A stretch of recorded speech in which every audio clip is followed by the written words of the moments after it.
तर कर्जमाफीसाठी आज पात्र लाभार्थ्यांची यादी प्रसिद्ध होणार आहे। सहकार मंत्री बाबासाहेब पाटलांची ही माहिती आहे। पुणे जिल्हा बँकेच्या 61,000 पेक्षा जास्त शेतकऱ्यांना याचा लाभ मिळणार आहे।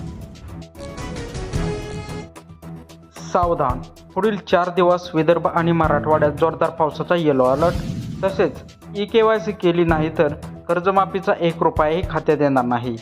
आजच्या या बातम्यांमध्ये कर्जमाफी, एसटी भाडेवाढ आणि भाजीपाल्यांच्या दरामध्ये 20 मोठे अपडेट्स पाहणार आहोत।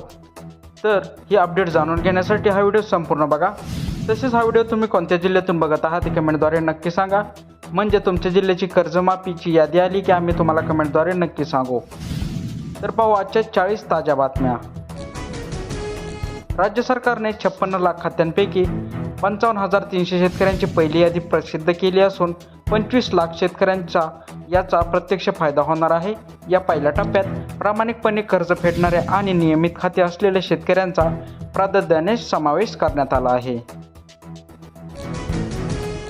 यादीतील पात्र शेतकऱ्यांच्या बँक खात्यात 30 जुलैपूर्वी कर्जमाफीचे अनुदान थेट डीबीटीद्वारे जमा होणार आहे। बँक अधिकाऱ्यांना 30 जुलैच्या आत सर्व तांत्रिक प्रक्रिया पूर्ण करून पैसे हस्तांतरित करण्याचे कडक निर्देश दिले आहे।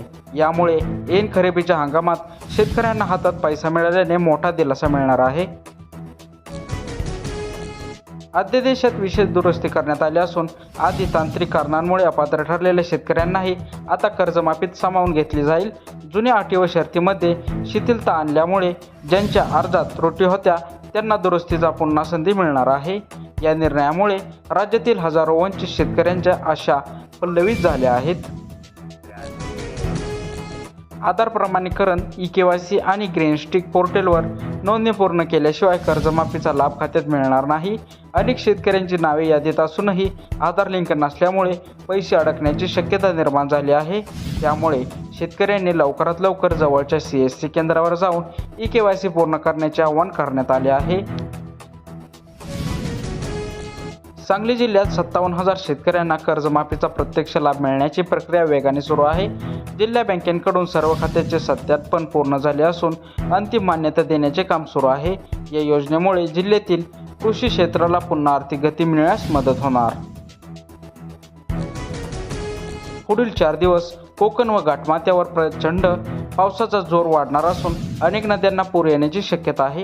कोल्हापूरात सुरू असलेल्या धुवांधार पावसामुळे नदीकाठचे 5 बंधारे पूर्णपणे पाण्याखाली गेले आहेत। प्रशासनाने नदीकाठच्या आणि आपत्कालीन क्षेत्रातील नागरिकांना सतर्क राहण्याचा इशारा दिला। हिंगोली, यवतमाळ आणि मराठवाड्यातील काही भागात पुढील 3 दिवस विजांच्या कडकडाटासह मुसळधार पावसाची शक्यता आहे। हवामान विभागाने नागरिकांना आणि शेतकऱ्यांना विजा चमकत असताना सुरक्षित ठिकाणी आश्रय घेण्याचा सल्ला दिला आहे। ढगांच्या गडगडासह होणाऱ्या या पावसामुळे सखल भागात पाणी साचण्याची शक्यता वर्तवण्यात आली।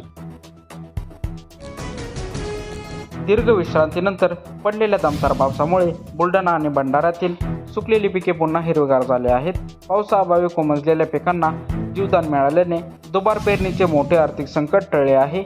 यामुळे शेतकरी वर्गात आनंदाचे वातावरण पसरले असून शेतीच्या कामांना पुन्हा वेग आला आहे। बाजारात सोयाबीनची आवक घटल्याने आणि आंतरराष्ट्रीय मागणी वाढल्याने प्रति क्विंटलला 7,515चा सर्वोच्च दर मिळत आहे। चांगला भाव मिळत असल्याने शेतकरी आपल्या साठवून ठेवलेल्या सोयाबीनची विक्री करण्यासाठी बाजारात गर्दी करत आहेत। व्यापाऱ्यांच्या मते आगामी काही दिवसात सोयाबीनचे भाव स्थिर आणि आणखी मजबूत राहण्याची शक्यता आहे। गोंदियात तारण योजनेमुळे धानाला 460 तर बाजारात जुन्या धानाला 3,000 रुपये प्रति क्विंटलला दर मिळत आहे। सरकारी तारण योजनेमुळे व्यापाऱ्यांची मक्तेदारी मोडीत निघाली असून शेतकऱ्यांना थेट नफा मिळत आहे। या चांगल्या दरामुळे धान्य उत्पादक शेतकऱ्यांना आर्थिक स्थिती सुधारणा होत आहे। आठवड्याभरात केळीचे थेट 800 प्रति क्विंटलने आल्याने केळी उत्पादक शेतकऱ्यांना मोठ्या संकटात सापडले आहेत। अचानक झालेल्या या घसरणीमुळे वाहतूक आणि काढणीचा खर्च निघणेही शेतकऱ्यांसाठी कठीण झाले आहे। सरकारने या प्रकरणात हस्तक्षेप करून केळीला हमीभाव आणि अनुदानाचे द्यावे अशी मागणी केली जात आहे। पावसामुळे वाहतूक विस्कळीत झाल्याने बाजारातील आवक घटली आहे। परिणामी कोथिंबीर 250 किलोवर पोहोचली आहे। टोमॅटो, वांगी आणि मिरचीसह इतर प्रमुख भाज्यांच्या दरात प्रति किलो 200 ते 20 ते 25 रुपयांची मोठी वाढ झाली आहे.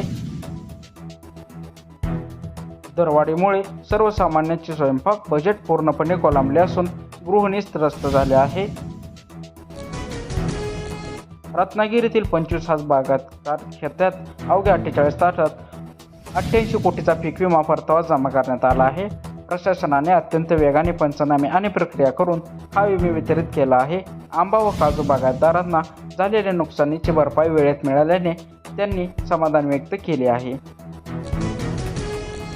राज्य शासनाच्या शेतकऱ्यांसाठी अत्यंत अल्प दरात केवळ 6 रुपये पीक विमा कवच घेण्याची लागू योजना केली आहे. नैसर्गिक आपत्ती, दुष्काळ आणि अतिवृष्टीमुळे होणाऱ्या नुकसानीपासून पिकांना संरक्षण मिळण्यासाठी ही योजना अत्यंत महत्त्वाची आहे. अधिकाधिक शेतकऱ्यांनी अंतिम तारखेपूर्वी आपला पीक विमा अर्ज भरण्याचे आवाहन करण्यात आले आहे. अकोला जिल्ह्यातील 73,000 शेतकऱ्यांचे तब्बल 985 कोटी एवढे थकीत वीज बिल माफ करण्याचा निर्णय झाला आहे. या निर्णयामुळे महावितरणाकडून वीज कनेक्शन कापण्याच्या भीतीमुळे शेतकऱ्यांना मोठा दिलासा मिळालेला आहे. थकबाकी माफ झाल्याने शेतकरी पंपांना नियमित वीज पुरवठा मिळण्याची मार्ग आता सुकर झाला आहे.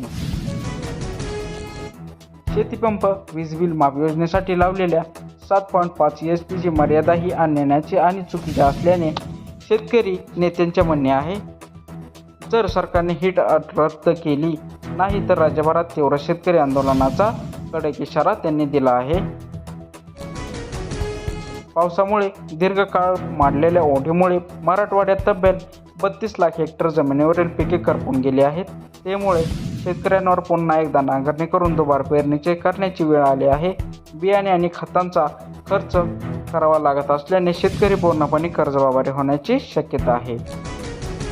तरी ह्या होत्या आजच्या 20 ताज्या बातम्या.